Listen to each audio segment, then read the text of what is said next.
ఇక హైదరాబాద్ లో ఓ యువకుడు దారుణ హత్యకు గురయ్యాడు. అర్ధరాత్రి తేజేష్ అనే యువకుడిని గుర్తు తెలియని వ్యక్తులు కత్తితో పొడిచి తలపై బండరాయితో మోది హత్య చేశారు. బాచుపల్లి పిఎస్ పరిధిలోని ప్రగతి నగర్ లో ఈ దారుణం జరిగింది. పాత నేరస్తుడైన తేజేష్ 2 నెలల క్రితమే జైలు నుంచి విడుదలయ్యాడు. తేజేష్ హత్యకు పాత కక్షలే కారణమని పోలీసులు అయితే భావిస్తున్నారు.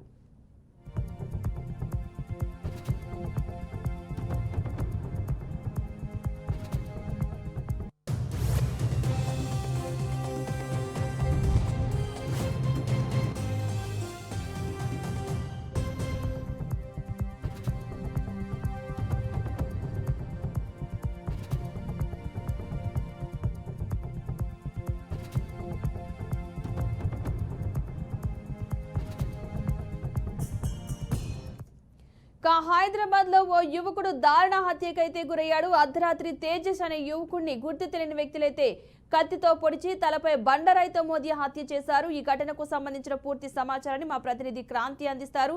క్రాంతి, ఈ ఘటనకు సంబంధించిన అప్డేట్స్ ఏంటి? రైట్ పద్మ, ఏదైతే నిన్న బాచుపల్లి పోలీస్ స్టేషన్ పరిధిలోనే అయితే చూసుకున్నట్లయితే ప్రగతి నగర్ బతుకమ్మ కుంట వద్ద మాత్రం ఒక యువకుడు దారుణ హత్యకు గురయ్యాడు. అతని పైన మన హత్యకు గురైన అతని పైన తేజస్ అనే వ్యక్తి పైన కూడా పలు కేసులు ఉన్నాయి. గత 2 నెలల కిందనే జైలు నుంచి కూడా విడుదలయ్యి బెయిల్ మీద అయితే వచ్చాడు. అయితే కొంతమంది గుర్తు తెలియని వ్యక్తులు మాత్రం అతను ఇంటికి వెళ్ళి, అంటే అతను ఒక ఏదైతే బతుకమ్మ కుంటలో మాత్రము నివసిస్తున్నాడు తల్లితో పాటు. తండ్రి చనిపోయినట్టుగా తెలుస్తుంది. అయితే అతన్ని గుర్తు తెలియని వ్యక్తులు వచ్చి బయటికి తీసుకెళ్లి మాత్రం దాదాపుగా 12 కత్తిపోటులతో మాత్రం ఒక పెద్ద బండరాయితో కూడా తల మీద బాదినట్టు మాత్రం పోలీసులు నిర్ధారించారు.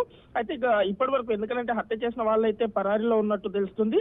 అయితే పోలీసులు, బాచుపల్లి పోలీసులు కూడా సంఘటనా స్థలానికి చేరుకొని క్లూస్ టీమ్స్ కూడా చేరుకొని మాత్రం క్లూస్ ని సేకరించారు. కేసు నమోదు చేసుకొని అయితే దర్యాప్తు చేస్తున్నారు.